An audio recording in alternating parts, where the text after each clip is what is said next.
আমার আনুমানিক বয়সন যখন 15 থেকে 16 বছর হবে তখন ভাইয়া একদিন আমাকে 1000 টাকার 2টি নোট দেখিয়ে বলল, নুসরাত, যদি একটি কথা রাখো তাহলেই টাকাগুলো তোমাকে আমি দিয়ে দিব। আমি বললাম, ভাইয়ার তোমার সব কথাই তো আমি শুনি, তারপরেও বলো কি কথা শুনলে তুমি আমাকে টাকা দিয়ে দিবে। ভাইয়া তখন বলল, কথাটা এখানে বলা যাবে না, চলো আমরা ওই দিকটাতে চলে যাই। আমি বললাম, ঠিক আছে ভাইয়া, চলো ওই দিকে। তারপর ভাইয়া আমি ওই পাশে ঘরের পিছনে চলে গেলাম।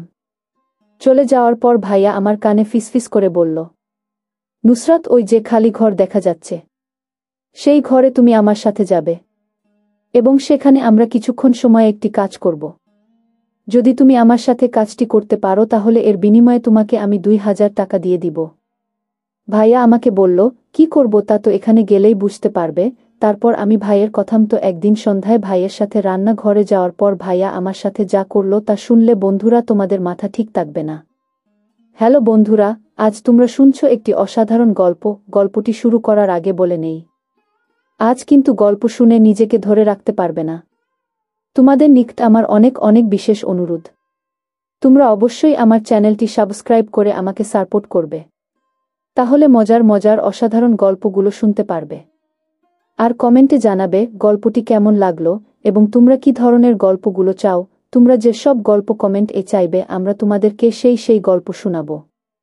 তোমরা চাইলে তোমাদের বাস্তব জীবনের গল্প আমাদের কাছে পাঠাতে পারো, আমার নাম পরিচয় গোপন রেখে প্রচার করব। হ্যালো বন্ধুরা, আমার নাম নুসরাত, তবে সবাই আমাকে নুসরাত বলে ডাকে, আমরা হাওলাদার বংশের লোক। আমি বর্তমান বয়স 25 বছর। কিন্তু আমি তোমাদেরকে আজকে যে গল্পটি বলবো সেটি যখন আমার বয়স ছিল 11 থেকে 12 হবে আনুমানিক। আমার ভাইয়ের নাম সাইমন হাওলাদার।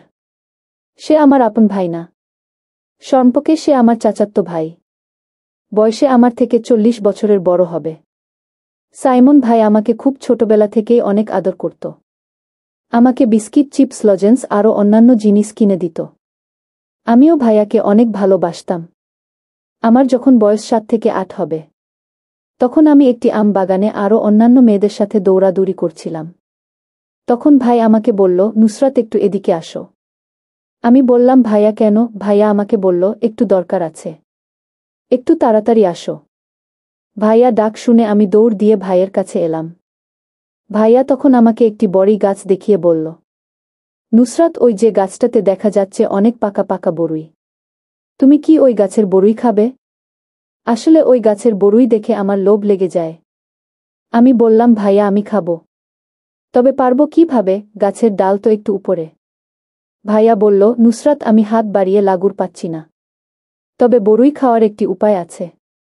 আমি বললাম, ভাইয়া, কি উপায়? কিভাবে বড়ুই পাওয়া যায় একটু বলো না, আমি খাবো।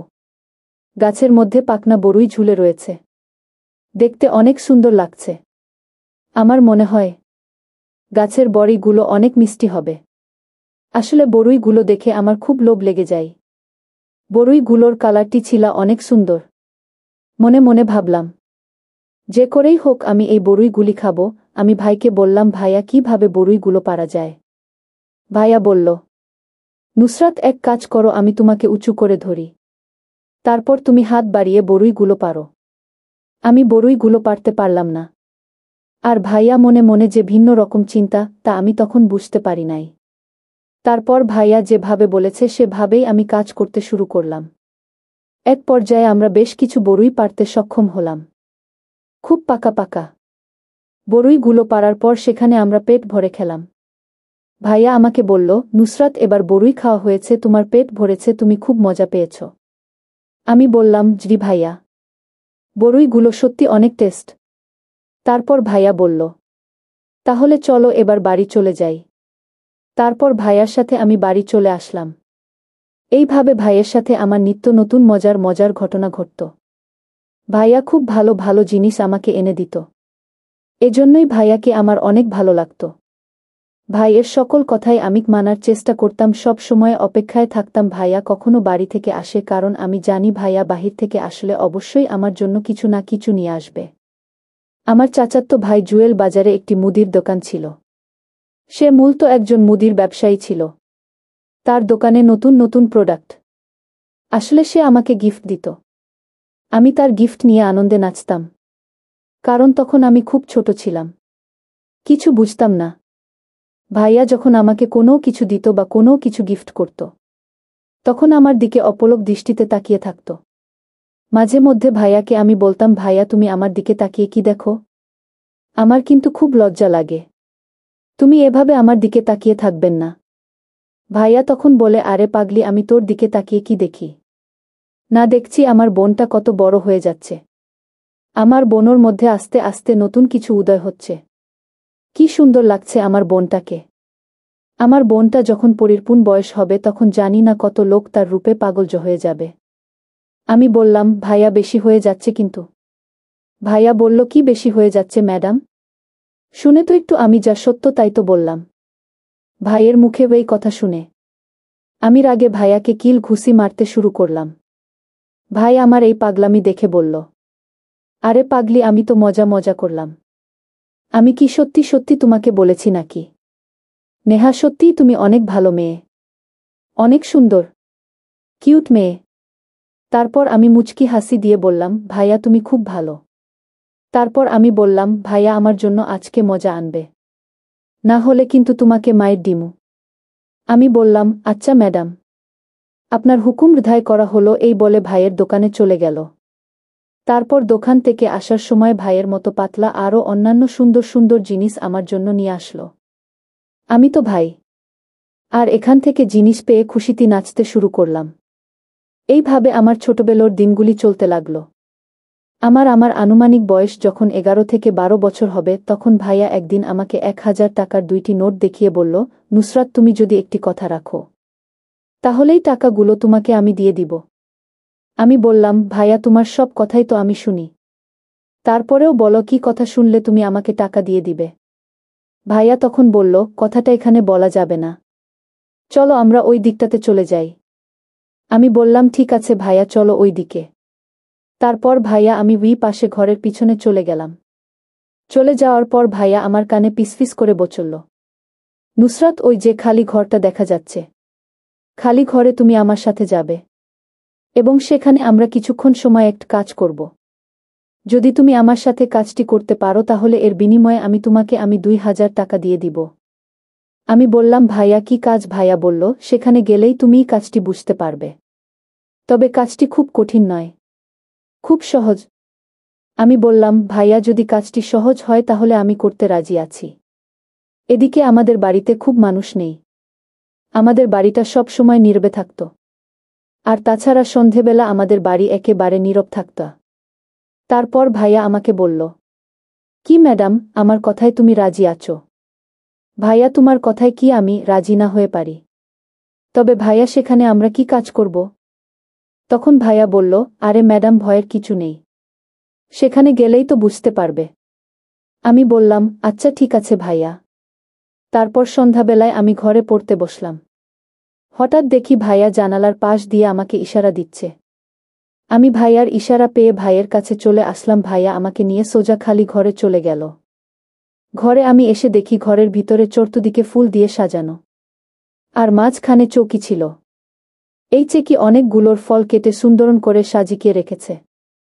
আমি বললাম, ভাইয়া এসব দিয়ে কি করব? তখন ভাইয়া আমাকে বলল, একটু অপেক্ষা করো, তাহলে তুমি সবই বুঝতে পারবে।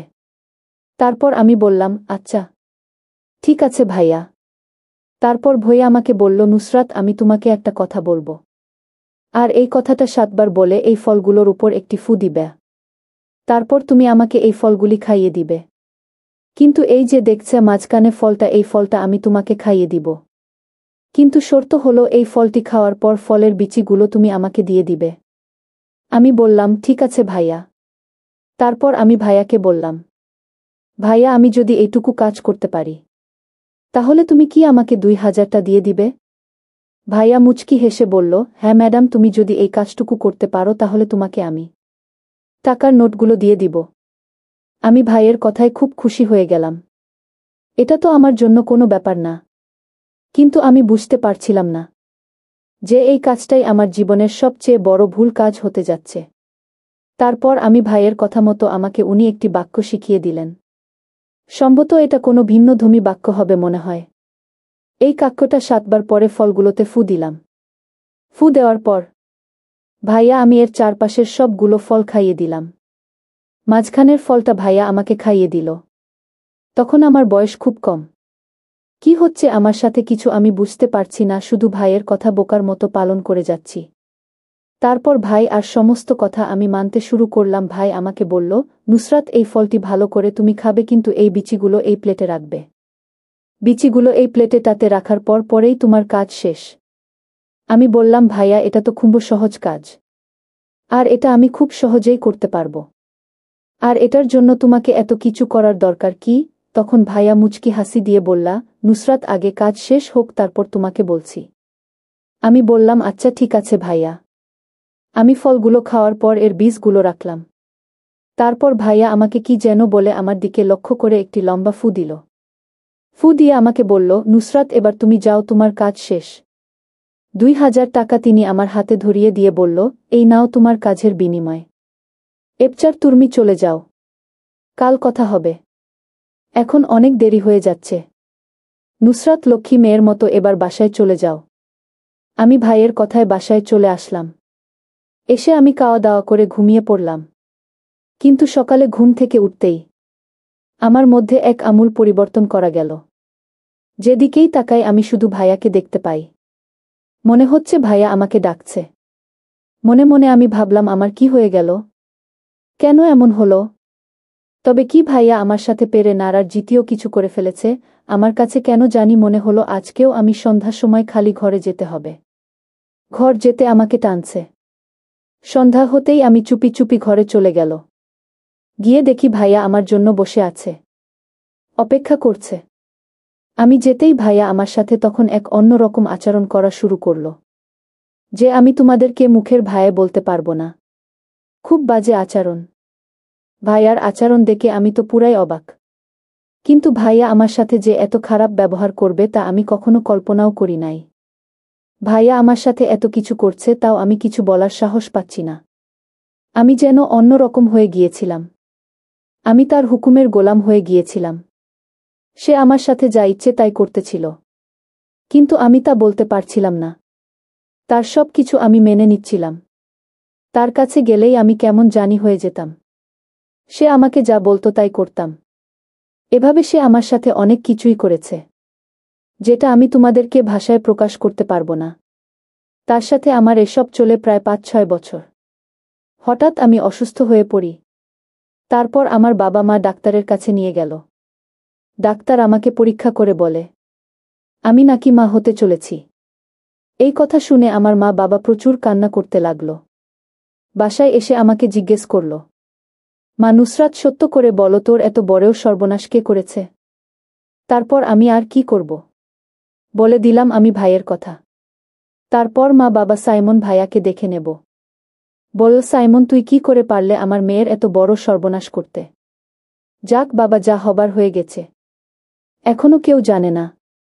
কেউ না জানার আগে আমরা নুসরাতকে তোর সাথে বিয়ে দিতে যাচ্ছি। এখন তুই কি করছিস? বাবা মায়ের প্রস্তাবে সাইমন রাজি হয়ে গেল।